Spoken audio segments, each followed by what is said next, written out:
Good Thursday morning, and thank you for joining us here on KARE 11 News Now. I'm Jason Hackett. Let's get right to your headlines. New details about a police shooting in Minneapolis around 12:30 this morning at 5th Avenue South and East Lake Street. The police chief just held a news conference saying they got a 911 call from a neighbor about a man pointing a gun at his mother. Police say the suspect came out of a house with his weapon and refused to lower it. That's when an officer fired his gun. No one was hit or injured, and that man was arrested. Also breaking in Minneapolis right now, 2 people shot dead within a span of just 30 minutes. The shootings happened just miles apart. The first was on Emerson Avenue North in the Hawthorne neighborhood around 9:30. The second on East Franklin Avenue in the Ventura Village neighborhood just 30 minutes later. Audrey Russo has the very latest information. Yeah, police say at this point it's a little too early to tell if these 2 incidents are connected, but they do say that they believe fights or altercations led up to each shooting.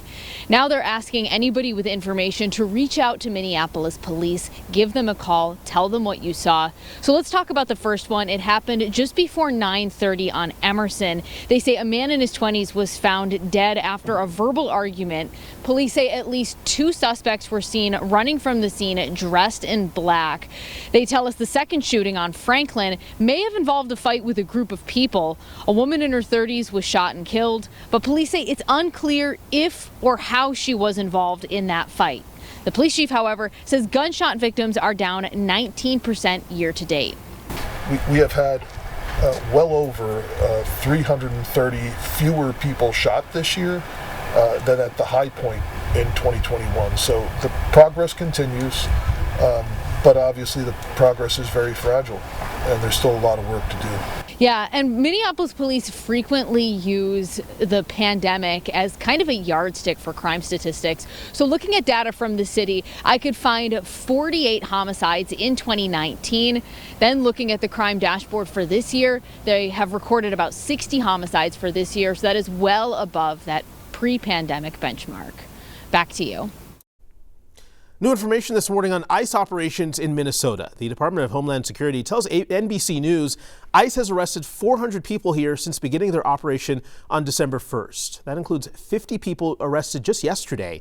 Meanwhile, Minneapolis leaders are sounding off after a U.S. citizen of Somali descent says he was detained by ICE agents. 20-year-old Mubashir stood with the Minneapolis mayor and police chief yesterday to denounce the agents' actions and share video of his arrest. Mayor Fry calling the act a violation of the Constitution and that he's working on a legal strategy to combat these actions while still supporting the Somali community.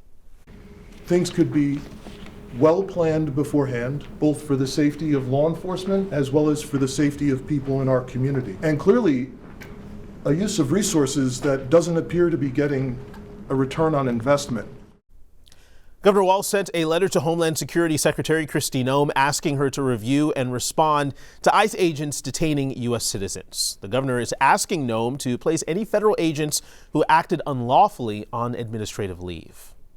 This morning, the U.S. Department of Justice is suing Minneapolis Public Schools, accusing the district of discriminating with its teacher hiring and retention. That lawsuit alleges MPS and its bargaining agreement with the teachers union gives teachers of color preferential treatment. It says the district considers race before seniority when it comes to staff reductions. It also alleges groups like the Black Men Teach Fellows are offered benefits that women and non-black teachers are not offered. We reached out to the district and the superintendent. They told us they don't comment on pending litigation.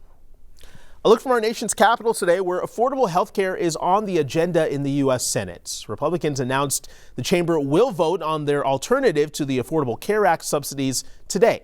That plan expands health savings accounts to help people pay for some ACA plans. Democrats are committed to making sure that doesn't pass, though. They want a 3-year extension to the existing tax credit set to expire at the end of the month. The Trump administration is once again ramping up military activity in the Caribbean. On Wednesday, U.S. federal agencies seized an oil tanker off the Venezuelan coast that the Attorney General says was involved in an illicit oil shipping network that supported terrorists. NBC's Alice Barr has the latest from Washington. Hi there. This oil tank seizure comes against the backdrop of President Trump targeting the Venezuelan drug trade, building up a U.S. military presence in the area and raising the pressure on the country's authoritarian leader.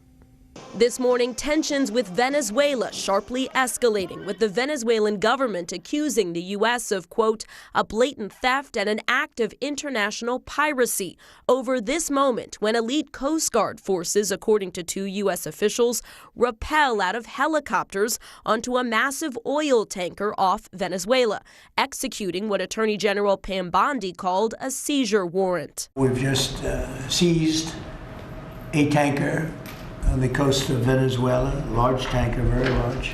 The Attorney General saying the tanker was transporting sanctioned oil from Venezuela and Iran, part of a, quote, illicit oil shipping network supporting foreign terrorist organizations. It was seized for a very good reason. It's unclear where the oil on board was headed or what happens to it next. Well, we keep it, I guess.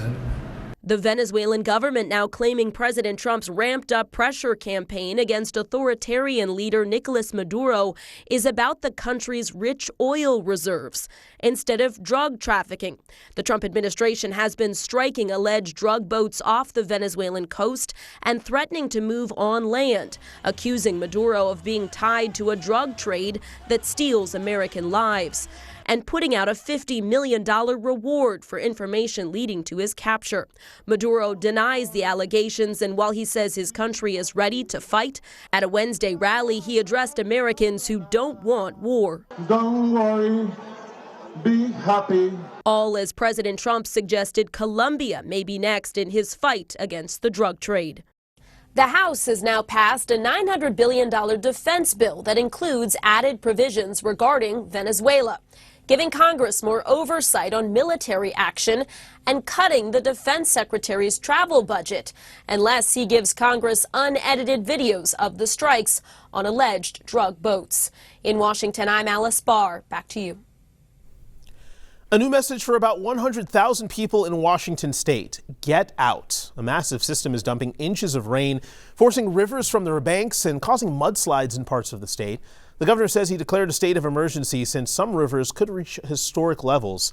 Video shows water rescues in multiple areas. In south central Washington, officials say at least 2 major mudslides have blocked off parts of I-90. And in the northwest, sandbag volunteers are shoring up an old dike system along the Skagit River. Holiday travel season is upon us, and AAA is predicting a record 122.4 million Americans will travel between December 20th and January 1st. That would set a new record, up just over 2% from last year. They say they expect the vast majority will drive to their destination, and around 8 million people will fly. And speaking of flying, traveling at MSP should be easier now that a $242 million renovation is complete. The Metropolitan Airport Commission funded the majority of the project. Improvements include new flooring, brighter and more efficient LED lighting, and new wayfinders, so now you can see where your gate is from hundreds of feet away. These types of things help not only provide a more efficient experience, but it relieves stress for the travelers so that they can see the gate well out in front as they're transitioning down the concourse. That's a more comforting atmosphere.